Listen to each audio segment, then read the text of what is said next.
Assalamualaikum warahmatullahi wabarakatuh. Selamat malam sahabat sekalian. Bertemu lagi bersama saya Anwar di Taklim Ilmiah. Sehebat akalnya, kuat imannya. Terima kasih sudah bergabung pada video kali ini. Pada kesempatan kali ini, saya akan mengundang rekan-rekan semuanya untuk membahas sebuah buku yang berjudul Mindful Self Discipline. Jadi video ini akan membahas tentang sebuah buku yang eh, yang mana pembahasannya ini tentang bagaimana cara menjalani kehidupan supaya dia tuh bisa tetap kita bisa mencapai beberapa goals kita, bisa mencapai beberapa purpose di dalam kehidupan kita di dunia yang penuh dengan distraksi saat ini. Jadi kurang lebih seperti apa? Mari kita coba bahas. Oke. Baik, rekan-rekan sekalian, buku ini ditulis oleh Giovanni Dinsman pada tahun 2021. Dan Giovanni Dinsman ini merupakan seorang guru meditasi dan juga seorang coach yang dikenal karena pendekatannya yang mendalam terhadap kedisiplinan diri yang penuh dengan mindfulness dikenal ya karena beliau seorang penulis yang sangat dikenal. Nah, dalam buku ini dia akan mengajarkan kita cara untuk mengatasi tantangan-tantangan supaya bisa tetap fokus di dunia yang penuh dengan disrupsi saat ini, yang penuh dengan gangguan. Nah, dengan latar belakang yang kaya di dalam keahlian meditasi dan juga pengembangan diri, Giovanni Dinsman memberikan wawasan yang berharga tentang bagaimana mencapai tujuan hidup dengan penuh makna. Jadi nggak cuma mencapai, tapi juga bisa meraih maknanya. Mari kita bersama-sama menjelajahi isi buku ini dan belajar tentang bagaimana menjadi lebih disiplin secara bisa penuh dengan mindfulness, penuh dengan self-awareness di dalam rangka meraih tujuan-tujuan kita. Terima kasih sudah menonton video ini dan mudah-mudahan video ini menjadi video yang bermanfaat. Nah, sahabat taklim sekalian, beberapa orang masih keliru ya dan berpikir bahwa kedisiplinan diri ini bisa mendorong seseorang justru menjadi seorang yang rendah diri gitu ya, merendahkan diri sendiri dan justru membuat batasan-batasan yang tidak diinginkan untuk kehidupan mereka. Nah, guru meditasi dan juga pelatih Giovanni Nisman bertujuan untuk mengatasi kesalahpahaman ini dengan memuji keunggulan dari kedisiplinan diri yang penuh dengan perhatian. Nah, membangun kedisiplinan diri sebenarnya ini bisa meningkatkan fokus kita dan juga bisa meningkatkan kesejahteraan kita dan juga memberikan kita kekuatan pribadi yang kita butuhkan untuk mencapai tujuan kita. Nah, untuk mencapai tujuan itu kan kita perlu kekuatan gitu ya, perlu kebahagiaan. Nah, kedisiplinan diri inilah kuncinya. Ada 3 pilar komprehensif yang ditawarkan oleh Dinsman ini yang bisa membantu seseorang untuk menggali aspirasi-aspirasi sejati, goal-goal sejati di dalam kehidupannya, dan bisa mendapatkan kesadaran diri untuk mengatasi hambatan-hambatan ketika menempuh perjalanan tersebut. Nah, ada beberapa pesan yang bisa kita ambil. Yang pertama, kita perlu menggunakan kekuatan kedisiplinan diri untuk melangkah menuju tujuan tanpa rasa takut, tanpa rasa keraguan, dan tanpa ada gangguan. Terus kita perlu menanamkan aspirasi kita untuk menemukan tujuan-tujuan, alasan-alasan di balik aspirasi tersebut. Selanjutnya, kita juga harus mencari how-nya, mencari bagaimananya untuk mencapai tujuan-tujuan untuk membangun kesadaran diri. Dan setelah itu kita kembangkan aspirasi kita dengan tindakan-tindakan tegas. Nah, setelah kita menerapkannya, belum cukup nih. Kita harus melatih kedisiplinan diri kita di dalam kehidupan sehari-hari supaya kita bisa mengintegrasikannya aktivitas kita ini dengan aspirasi dan nilai-nilai yang ada yang ingin kita capai. Baik, itulah poin-poin yang bisa kita ambil. Sekarang kita coba bahas poin yang pertama. Perlu kita untuk menggunakan kekuatan kedisiplinan diri ini untuk menjalani perjalanan menuju tujuan tanpa rasa takut, tanpa rasa keraguan, dan tanpa gangguan ya, poin yang pertama. Nah, kedisiplinan diri ini mencakup lebih dari sekadar kebiasaan baik, tapi juga tentang kecakapan dalam organisasi, kemahiran dalam mengolah waktu, dan sebagainya. Jadi banyak sekali keterampilan-keterampilan yang hidup yang penting untuk kita raih. Orang-orang cenderung memiliki kedisiplinan diri, berarti memiliki kemampuan untuk bahagia, untuk menjalani kehidupan, dan sepenuhnya terlibat gitu, sepenuhnya memiliki self awareness. Ketika kita belajar seni tentang kehidupan kedisiplinan diri, berarti kita bisa memperoleh kapasitas, bisa untuk menghadapi gangguan-gangguan dan, menghilangkan kesibukan-kesibukan yang malah bisa mengganggu tujuan masa depan kita. Quote di dalam buku ini ditulis, kedisiplinan diri adalah seni untuk menjalani hidup secara selaras dengan tujuan dan nilai-nilai kita. Untuk membina kedisiplinan diri, kita perlu menyelaraskan tindakan-tindakan kita dengan aspirasi hasil kita, supaya kita bisa memperoleh kekuatan yang kita butuhkan untuk mencapainya. Dengan kedisiplinan diri, kita bisa mengintegrasikan banyak sekali kebajikan yang bisa memperkaya hidup kita, seperti pertumbuhan, kendali diri, ketekunan, optimisme, itu bisa diraih ya. Kita juga tetap bisa fokus untuk masa depan kita, bisa menyelesaikan apa yang kita mulai, kita bisa menahan godaan, dan bisa menggunakan waktu dengan baik. Di dalam buku ini ditulis, tanpa kedisiplinan diri, tujuan tertinggi itu hanyalah sekedar pikiran yang berharap-harap aja, cuma harapan-harapan aja. Tapi dengan kedisiplinan diri, kita bisa meraih tujuan-tujuan biasa, bahkan tujuan biasa ini pun bisa membawa kita ke suatu perubahan yang berarti. Baik, sahabat alim sekalian, cobalah pikirkan tentang kedisiplinan diri ini sebagai suatu keterampilan hidup yang bisa memberi kita kekuatan serta kemampuan untuk bergerak menuju aspirasi sejati kita. Hal ini bisa membantu kita untuk menahan godaan-godaan, kenikmatan sementara dan fana yang ada hari demi hari demi kesuksesan dan kebahagiaan kita di masa depan. Saat kita seimbangkan ambisi dengan harapan kita, maka kita bisa menemukan rasa lebih menerima diri dan bisa merasakan kepuasan yang lebih besar. Cobalah pertimbangkan manfaat yang dapat kita peroleh melalui kedisiplinan diri ini. Misalnya kemampuan untuk mengatasi gangguan, kemampuan untuk fokus pada aktivitas-aktivitas yang selaras dengan tujuan kita. Kita juga bisa mendapatkan kemampuan untuk menghentikan kebiasaan-kebiasaan buruk dan bisa juga mengembangkan kebiasaan baik. Hubungan yang lebih baik dengan keluarga dan teman-teman juga bisa kita raih ya. Nah, 3 pilar di dalam kedisiplinan diri ini, karena kita perlu kedisiplinan diri, itu ada 3. Yang pertama adalah why, jadi aspirasi ini perlu mengapanya, perlu tujuannya. How, bagaimana cara mencapainya dengan sebuah kesadaran. Dan what, yaitu tindakan. Nah, yang pertama, why di sini artinya kita harus menggali aspirasi sejati kita. How berarti membangun kesadaran diri, ini sekedar mengingatkan lagi, dan what tadi ya. Nah, yang pertama tentang why ini artinya kita perlu menanamkan aspirasi kita itu, misalnya kita ingin sesuatu, kita sebut dia sebuah aspirasi, kita harus mencari dulu why-nya apa gitu ya di balik tujuan tersebut. Mengapa? Saat kita memulai perjalanan, biasanya kita mesti memiliki tujuan. Sebagai contoh, ketika kita mau naik kapal gitu, pastinya kita mau mendapatkan suatu tujuan. Nah, untuk mendapatkan tujuan ini, misalnya untuk menurunkan berat badan gitu ya, ataupun untuk meningkatkan produktivitas kerja, why yang mendalam, alasan mengapa yang mendalam dari aspirasi kita bisa mendasari tujuan tersebut. Sebagai contoh, misalnya ketika ingin menurunkan badan supaya lebih sehat, supaya lebih bertenaga, atau kita bisa meningkatkan hasil kerja kita untuk menunjukkan keterampilan dan menghadapi tantangan. Sementara itu, tujuan akhir perjalanan kita mewakili tujuan kita. Tujuan mendasar adalah mengapa kita ingin sampai di sana. Nah, buku ini menulis kita itu pasti memiliki aspirasi yang mendalam di dalam diri kita. Pasti kita punya. Dan hal itu menunggu kita untuk ditemukan oleh kita gitu ya. Menunggu untuk dimiliki, menunggu untuk direalisasikan.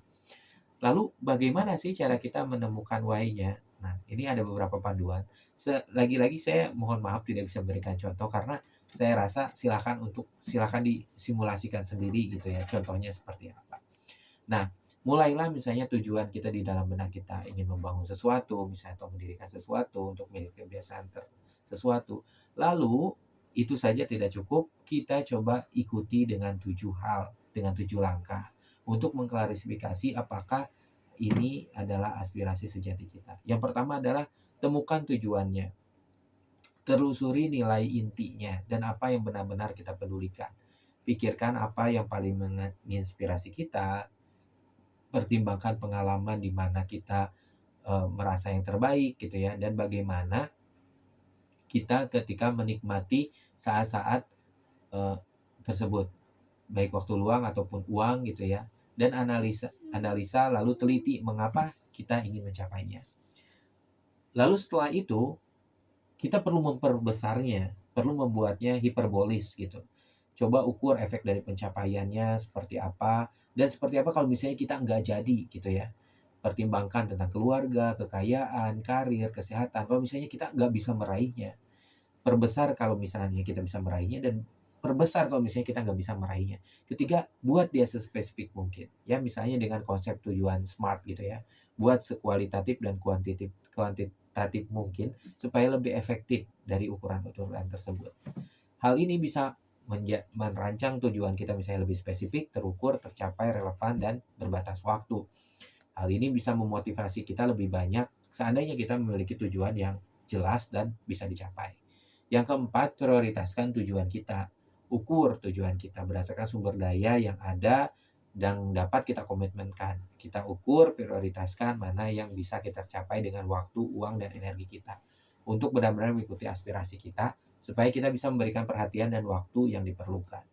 Yang kelima adalah selesaikan sabotase diri. Nah, belum cukup ya, kita prioritaskan. Nah, selesaikan di sabotase diri ini. Maksudnya, kenali dan selesaikan perasaan yang konflik yang ada diproyeksikan ke arah aspirasi Anda. Sebagai contoh, meskipun kita sungguh-sungguh ingin lebih banyak berbicara di tempat kerja, tapi mungkin takut misalnya. Nah, kita harus ngambil decision di sana. Harus ngambil keputusan apa yang harus disabotase supaya tujuan kita ini bisa tercapai. Yang keenam adalah kembangkan mindset kita. Nah, nggak cuma ada di dalam prioritas, nggak cuma kita decide, tapi mindset kita juga perlu dikembangkan nih. Ambil alih sepenuhnya tujuan kita dan percayalah sepenuhnya pada kemampuan kita untuk mencapainya. Percaya diri sendiri, tanamkan motivasi, supaya hal ini bisa memberikan energi yang Anda butuhkan untuk tumbuh. Yang ketujuh, berikan penawaran. Putuskan aspek-aspek dari kepribadian Anda yang bisa menghambat dan menyebabkan Anda terputus dari aspirasi Anda. Jadi, misalnya untuk meningkatkan produktivitas, apa yang bisa ditawarkan oleh diri kita gitu ya.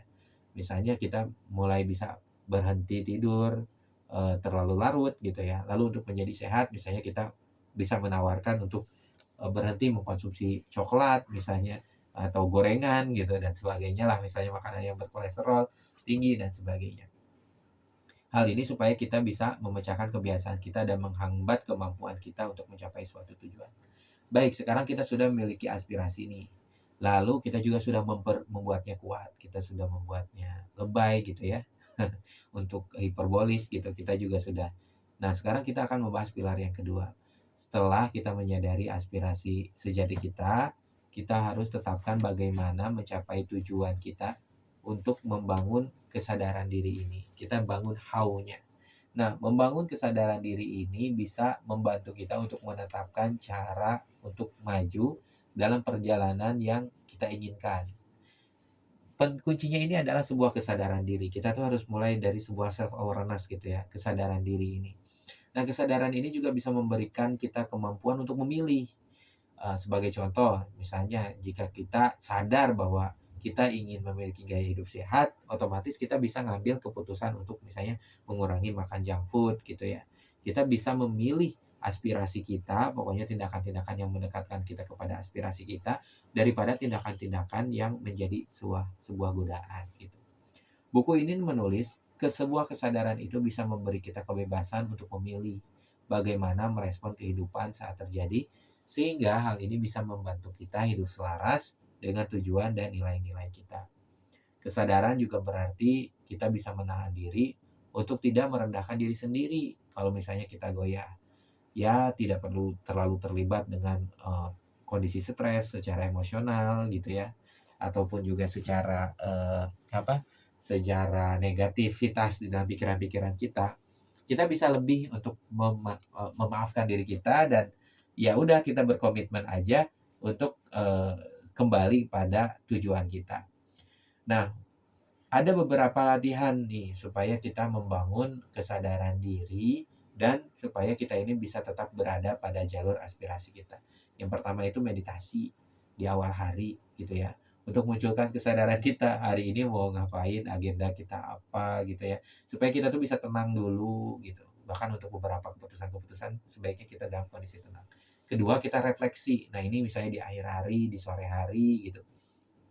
Kita lakukan sebuah refleksi supaya kita tuh bisa lebih memiliki perspektif dan lebih fokus menyelaraskan emosi dengan pilihan kita. Dan yang ketiga adalah mengintegrasikannya sepanjang hari melalui aktivitas-aktivitas. Metode lain ada yang disebut dengan metode PAU atau Pause, Awareness, dan Willpower. Ini adalah sebuah praktik yang penting untuk membantu kita untuk melawan dorongan-dorongan dan gangguan-gangguan sehingga kita bisa berhenti sejenak dan merenung sebelum bertindak. Saat kita berhenti sejenak, pause gitu ya, hal ini bisa melambat kita karena sistem otak kita itu ada sistem cepat, ada sistem lambat. Nah, ketika kita masuk ke sistem lambat gitu ya, hal ini bisa membuat kita untuk melawan konflik-konflik di dalam pikiran dan emosi kita. Berhenti sejenak ini juga bisa memberikan waktu dan ruang supaya kita menyadari pilihan kita. Dan apakah tindakan yang tersedia ini membuat kita lebih jauh atau mendekat atau lebih dekat gitu ya. Misalnya kita kita malah bikin asnos, biarin aja, nyuekin aja, itu kan malah bikin kita lebih jauh atas sebuah tindakan misalnya. Atau misalnya udah saya makan siang sehat aja hari ini, itu otomatis kita mendekat gitu ya.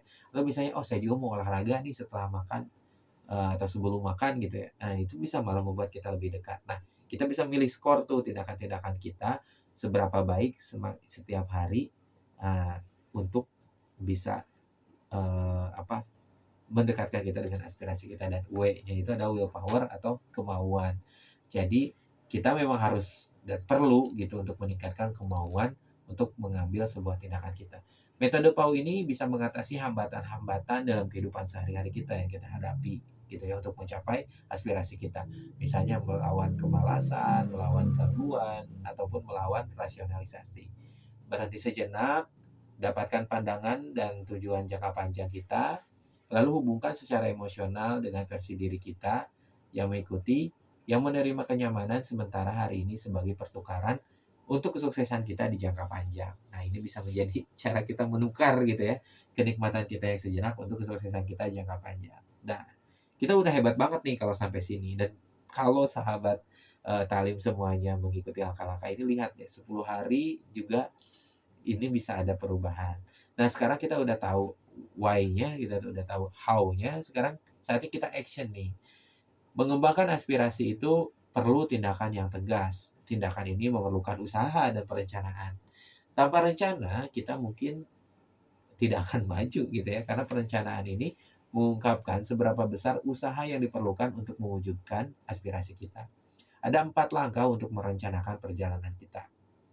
Yang pertama, kita bisa pilih salah satu aspirasi dan salah satu dari tujuan SMART kita.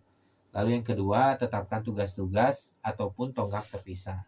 Yang ketiga, tentukan tanggal mulai dan tanggal akhir. Jadi perlu deadline-nya, mau mulai kapan, mau end-nya kapan. Dan ulangi di setiap tujuannya gitu ya. Jadi bikin milestone dan bikin deadline. Setelah kita menetapkan tonggak-tonggak kita, rancang kebiasaan untuk memperkuat komitmen kita. Tonggak-tonggak ini mungkin memerlukan kebiasaan tindakan seperti menulis dalam jurnal gitu ya, atau berkomitmen untuk senantiasa meditasi harian gitu, atau mulai membuat kebiasaan-kebiasaan baru yang bisa menggantikan kebiasaan-kebiasaan lama yang justru membahayakan. Mencari kebiasaan-kebiasaan yang bisa lebih spesifik dan menyenangkan. Kebiasaan spesifik ini menggambarkan apa, kapan, di mana aktivitas kita misalnya kapan mau nulis buku gitu ya, lalu kapan kita mau menulisnya, berapa halaman gitu setiap harinya gitu. Jika kita tidak menikmati kebiasaan yang kita tetapkan, nah yang pentingnya juga menikmati gitu ya. Kalau misalnya kita tidak menikmati kebiasaan ini, kemungkinan kita malah lama-lama akan meninggalkan komitmen kita. Cobalah untuk menemukan proses yang kita nikmati gitu ya, dan kita bisa belajar untuk menikmatinya. Cobalah untuk membentuk kebiasaan, buatlah isyarat-isyarat efektif yang bisa mendorong kita untuk bertindak. Jadi perlu anchor gitu ya. Sehingga kita tuh bisa secara otomatis merespon hal tersebut. Misalnya kan otomatis ketika telepon bunyi itu pasti kita pengen ngangkat gitu ya. Ketika muncul notifikasi kita pengen baca gitu pesannya.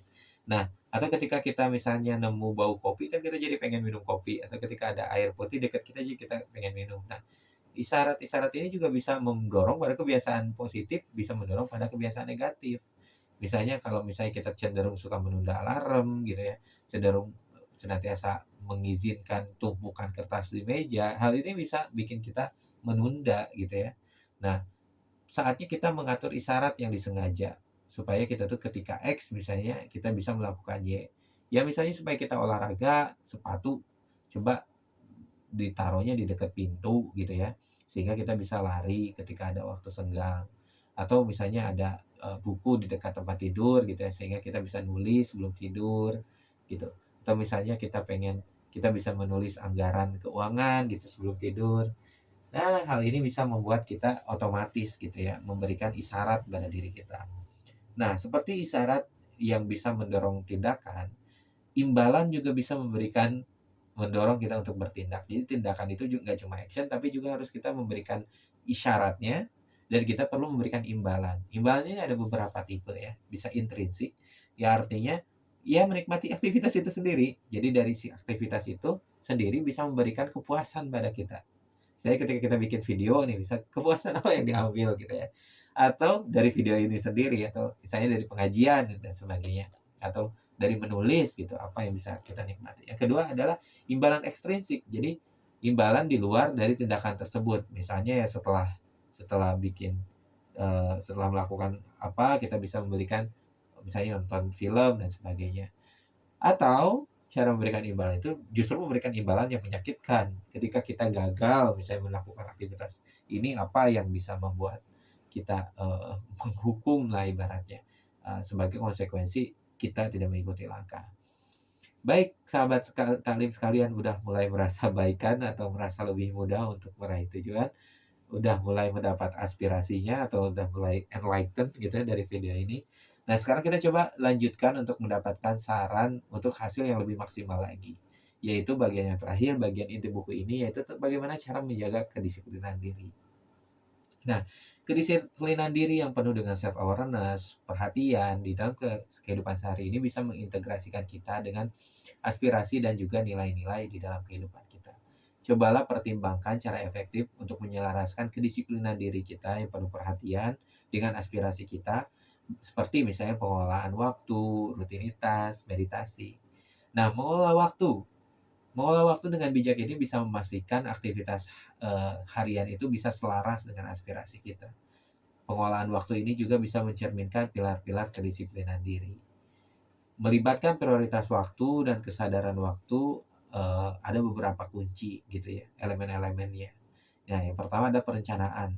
Nah, yang memungkinkan kita bisa memprioritaskan dan memastikan melaksanakan suatu niat itu adalah menetapkan batasan dan menetapkan apa yang akan dilakukan dan tidak akan dilakukan gitu ya. Rencanakan kira-kira apa yang mau dilakukan dan tidak akan dilakukan. Libatkan kesadaran, waktu gitu ya, untuk memastikan bahwa dan melindungi jadwal-jadwal ini supaya senantiasa sesuai. Dan kita berfokus pada prioritas dan menolak gangguan.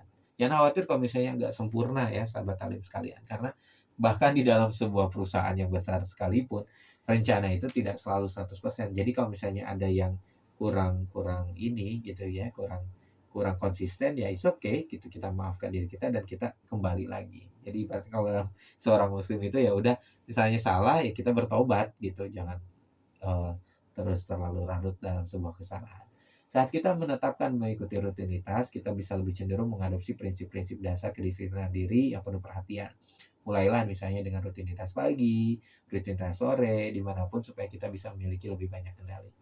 Rutinitas pagi mempersiapkan kita untuk hari ini, sedangkan rutinitas sore memberikan waktu untuk meninjau dan merefleksikan diri. Kedua rutinitas ini bisa memiliki prinsip-prinsip umum seperti waktu mulai, durasi yang tetap gitu ya, serangkaian kebiasaan struktur ya kayak setengah jam gitu, dan waktunya tepat gitu.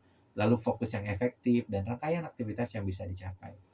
Penulis berpesan dalam bukunya, kedisiplinan diri adalah bentuk kekuatan pribadi. Itu adalah kekuatan untuk mencapai tujuan yang kita tetapkan untuk diri kita sendiri dan menyelesaikan pekerjaan. Maka gunakanlah dengan bijaksana. Salah satu pesan dari penulis ini adalah tentang meditasi. Nah, meditasi ini menawarkan metode pelatihan kesadaran yang unggul dan bisa berfungsi sebagai dasar yang kokoh untuk membangun kedisiplinan diri yang penuh perhatian. Meditasi juga bermanfaat bagi kesehatan dan kesejahteraan kita secara keseluruhan. Ada beberapa jenis meditasi ya, tapi semuanya pastinya melibatkan relaksasi, fokus, dan kesadaran. Itu 3 inti dari meditasi. Jika kita bisa menemukan bahwa satu gaya meditasi ada cara, kalau misalnya kita contoh, ada beberapa aplikasi gitu ya metode-metodenya, mana yang cocok, nah bisa kita coba tuh lakukan untuk, bisa menjadi, kunci meditasi kita. Nah, ketika kita mengintegrasikan meditasi ini dengan kehidupan kita ada beberapa kunci. Yang pertama kebiasaan. Jadi lakukan setiap hari. Kedua teknik gitu ya. Pilih pendekatan mana yang lebih cocok buat diri kita, teknik meditasinya yang mana. Dan transformasi. Perluas praktiknya dengan kemampuan untuk berhenti sejenak, merenung gitu ya, dan mengelola emosi kita. Jadi saya jadi ingat kalau misalnya lagi emosi naik gitu ya, ketika ada tekanan kadang kita jadi pengen, marah misalnya. Nah, kita tuh harus tadi ya, pause, awareness, dan, willingness. Melalui kedisiplinan diri yang penuh perhatian, kita bisa meningkatkan kebajikan kita, bisa meningkatkan kekuatan pribadi kita, seperti kesabaran, keberanian, keyakinan, ketangguhan, yang kemudian bisa, kita gunakan untuk menghadapi tantangan sehari-hari. Kebajikan juga meningkatkan kesejahteraan kita ya. Pastikan kita bisa menyeimbangkan kekuatan ini supaya tidak menjadi hal yang merugikan. Cobalah kita seimbangkan antara pertanggungjawaban dengan melepaskannya untuk mencegah kita terlalu keras pada diri sendiri. Seimbangkan aja pertanggungjawaban dan melepaskannya, misalnya sekali-kali refresh gitu ya, supaya kita tuh gak terlalu keras sama diri kita. Cobalah, seimbangkan juga antara keyakinan pada diri sendiri dengan tetap rendah hati, tetap sadar bahwa di dalam dunia ini bukan kesuksesan kita ini, kalau misalnya dalam Islam itu ada tawakal gitu ya, kepasrahan kepada Allah. Jadi misalnya kita sadar bahwa, oh pencapaian ini tuh bukan karena selain yakin pada diri sendiri, kita juga tetap rendah hati, tetap tawadu gitu, sehingga kita bisa mencegah dari kesombongan, kecerobohan, atau terlalu, sehingga kita tidak terlalu aware sama kehidupan ini. Cobalah seimbangkan juga antara ketekunan dengan penerimaan gitu ya, untuk menghindari berlama-lama pada sesuatu yang malah jadi nggak efektif, kehilangan kegunaannya. Nah, itu dia keseimbangan diri yang penuh dengan kesadaran. Jadi masih perlu keseimbangan di sana supaya kita dalam perjalanan ini bisa mencapai apapun yang yang ingin kita capai. Baik sahabat taklim semuanya, selamat menjadi arsitek di dalam kehidupannya, di dalam menjalani kedisiplinan diri, dan selamat menemukan aspirasi sejatinya dan merealisasikannya dengan tindakan sehari-hari. Kita bisa mulai membangun fondasi untuk mencapai kesuksesan dan kesejahteraan. Jangan hanya biarkan mimpi-mimpi kita hanya bersembunyi dalam pikiran kita, namun realisasikanlah dengan sebuah tekad untuk mewujudkannya. Mari kita bersama-sama menapaki perjalanan di dalam kehidupan ini dengan penuh kedisiplinan diri dalam setiap langkah yang kita ambil. Dan ingatlah bahwa kedisiplinan diri ini adalah kunci untuk meraih kehidupan kita yang tetap bahagia, bermakna, dan berarti. Terima kasih sekali lagi udah menonton video ini, dan terima kasih sudah mengeksplorasi buku Mindful Self Discipline bersama-sama. Sampai jumpa lagi di perjalanan selanjutnya, di buku-buku selanjutnya di channel Taklim Ilmiah. Terima kasih sudah nonton. Wassalamualaikum warahmatullahi wabarakatuh. Sampai jumpa lagi.